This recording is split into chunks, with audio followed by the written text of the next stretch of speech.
I mean, really, what's a $200 speeding ticket to someone who has millions of dollars? Nothing. It's no wonder why everyone wants to become a millionaire, because then you can get away with whatever you want. And ironically, it's the law that has taught us this. So go ahead and break the law if you have money, or if you write the law itself. For instance, our former Prime Minister Brian Mulroney accepted $300,000 cash in New York and Montreal hotels. None of the money was accounted for, and none of the money was taxed. Anyone else in Canada would probably have been jailed, but not Mulroney. You see, the last time the RCMP accused Mulroney for doing shady business in 1995, it cost them and taxpayers millions of dollars because they had hurt Mulroney's feelings by calling him a crook. So he did exactly what you would expect from a Prime Minister of Canada to do. He sued them. But could you see these kinds of events happen to anyone else in Canada? Fat chance.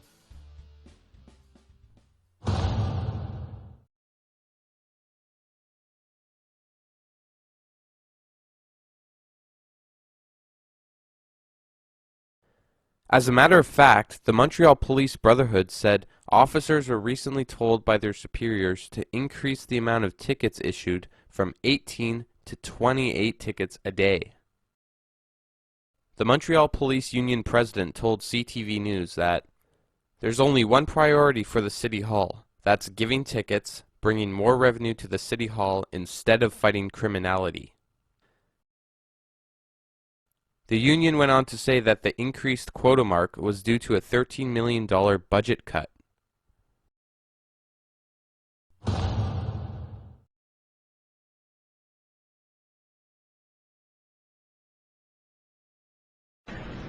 The Honourable Stephen Joseph Harper. L'Honourable Stephen Joseph Harper.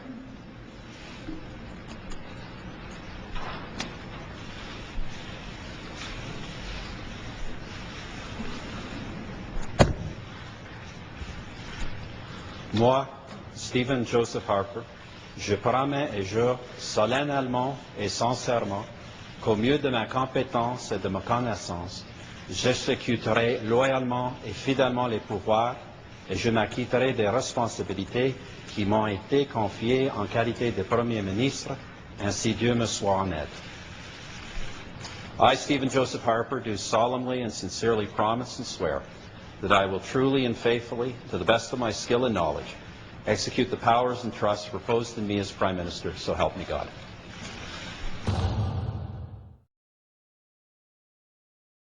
So there you have it.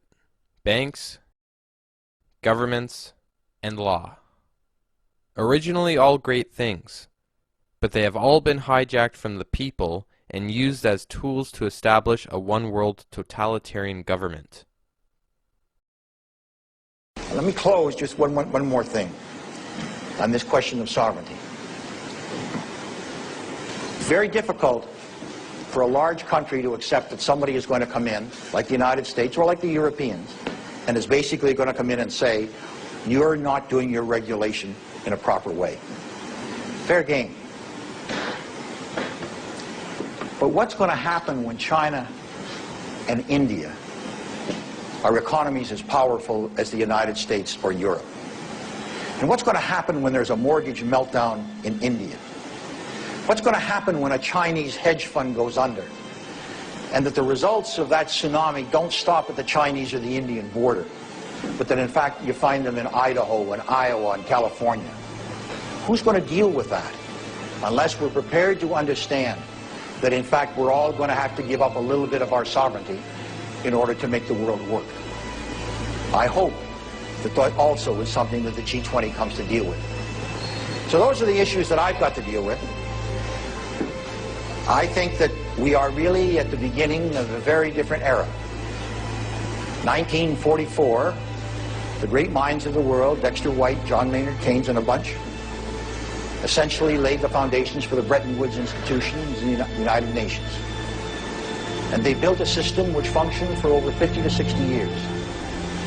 I think that it's time to renew that vision. A very different world than one that they did, of independent nation states, who simply came together but could ignore essentially what was going on inside those countries. That day is over, thanks to Alan Roth. I think we've got to take it one step further. And we've got to say that, in fact, countries have responsibilities to their neighbors. And their neighbors are in every nook and cranny of the world. And I believe that that is going to become the debate of our generation. And it's one that I'm very happy to share with you. Thank you very much.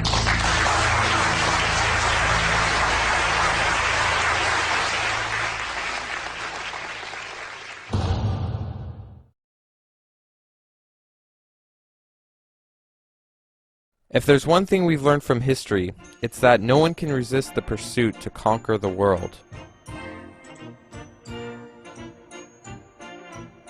And as we know, history repeats itself. So how unrealistic is it to think that nothing has changed in the last few decades? And isn't it funny how all of these rulers were able to convince their people that they were the good guys? What's the most effective way of establishing a one-world government? Order out of chaos. Create a crisis, and then the solution that favors you. Take our deliberate economic crash, for instance.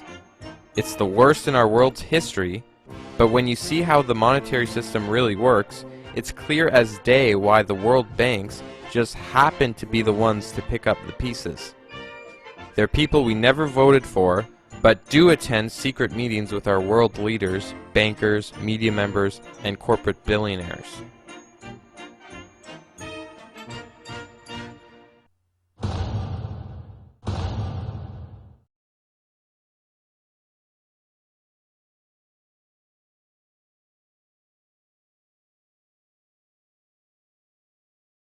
As dire as all of this looks, remember everyone, the government is servants of the people, not the other way around.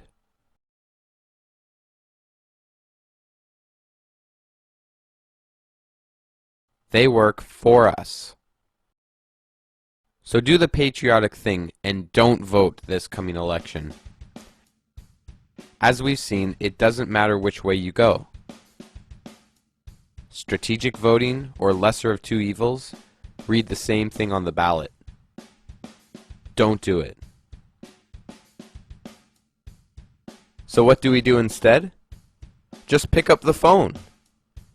Imagine every day the government receiving phone calls and emails from the same number of people who voted last election, but this time demanding changes to be done concerning the topics of this film.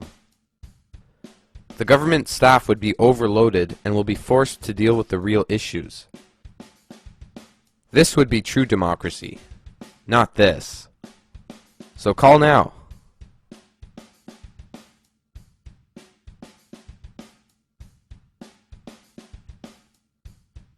This is the most effective approach I see, because protests are basically just a group of people who don't know what to do. And all it takes is for one idiot to turn violent, and before you know it, things get out of control, people get hurt, and nothing gets done. So don't do it. If we can peacefully fix these issues from the comfort of our own homes, why not? And if you're the leader of another political party, quit waiting to be elected and join the real solution. You should know by now that the first step in becoming Prime Minister is make friends with Paul Desmarais. Here's yet another quick word fact. The word Parliament, when broken up into its two French words, literally means speak and lie. Well, of course. So please, if you're watching this, get up and do something. It would only take a few minutes out of your daily lives to really help out your country.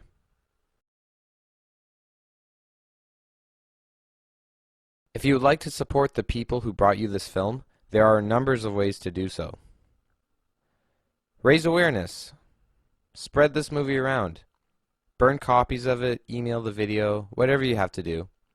In fact, the Toronto Film Festival is right around the corner.